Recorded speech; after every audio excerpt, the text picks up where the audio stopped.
Hey. Deepak, first time at this. I'm a virgin comedy man. This actually reminds me of the night I lost my virginity, except my uncle's not here. Look, I was just going to start with about 2 or 3 minutes on my wife, but usually that's where I finish. So,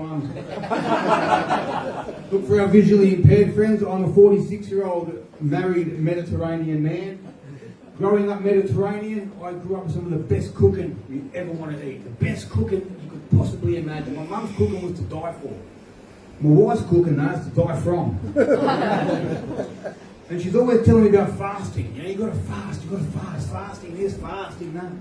I try and bring fasting into the bedroom, and all of a sudden I'm insensitive. You know?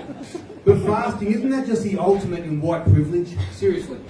It's always these white, skinny yoga people telling you to skip a meal. You never hear an Ethiopian say skip a meal for your health benefits, do you? You never hear that at all. But anyway. Look, my wife, she might not be the best cook in the world. She knows how to spice things up where it counts, you know. And she'll also be slapped and choked in the bedroom. Not so much in the lounge room, I tell you. But look, I bought my wife a nice big black vibrator recently. You know, she calls it Muhammad Ali. And no, mate, not because it punches her around the ring, that's a fucking low-lying for an easy joke.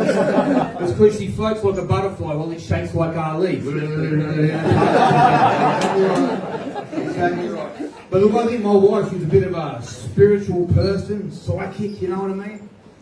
Every time I get the vibrator out, I start it off with number 1, and she's always saying, turn it up, turn it up, turn it up. I'm starting to realise now she just likes to vibrate on a higher level. You know? But look, it's not all peaches and cream for my wife. She might have silly tits, but she's got a silly cunt husband as well. She's got to put up with me, and I've got plenty of bad habits, believe me. Like jerking off in my socks. Alright, I do it. It's a bad habit, don't you? You all know what I'm talking about, right? He's a soccer-phile, this bloke. He knows what I mean. You know, I've been jerking off my socks for a long time, trying to break the habit, but my wife every Christmas buys me more fucking socks. You know what I mean? She's becoming an enabler. She's supporting my habits, building up my fucking harem. You know what I mean? But look, jerking off to me, it's hereditary. You know, I look up my family tree, all I see is a bunch of fucking jerk-offs, you know? My granddad was a jerk-off. My dad was a jerk-off, my brother, jerk-off, my cousin's a jerk-off. We've had a couple of uncles wanted me to jerk them off too. You know, that's a separate story altogether, you know what I mean? But anyway, look, when I was young, I used to take a lot of drugs. I used to go out all the time with my dad. Take a lot of drugs with my dad, that's right.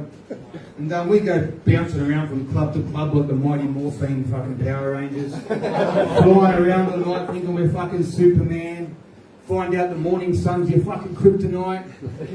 You know, the next day you really find out you're fucking not Superman, just fucking Thor. Thor fucking head, Thor fucking back, Thor fucking leg, Thor fucking feet, Thor everything.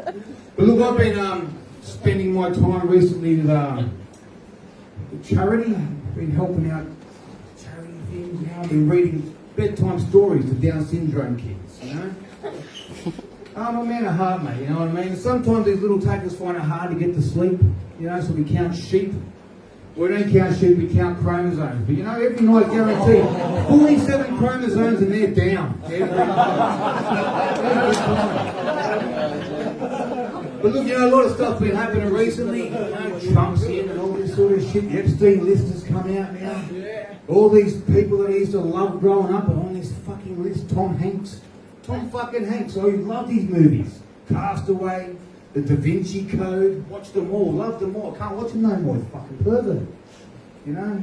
But now the funny thing is I'm starting to enjoy his other movies, like Philadelphia, because watching that pervert die of AIDS for 3 fucking hours is actually a fucking pleasure, mate. You know?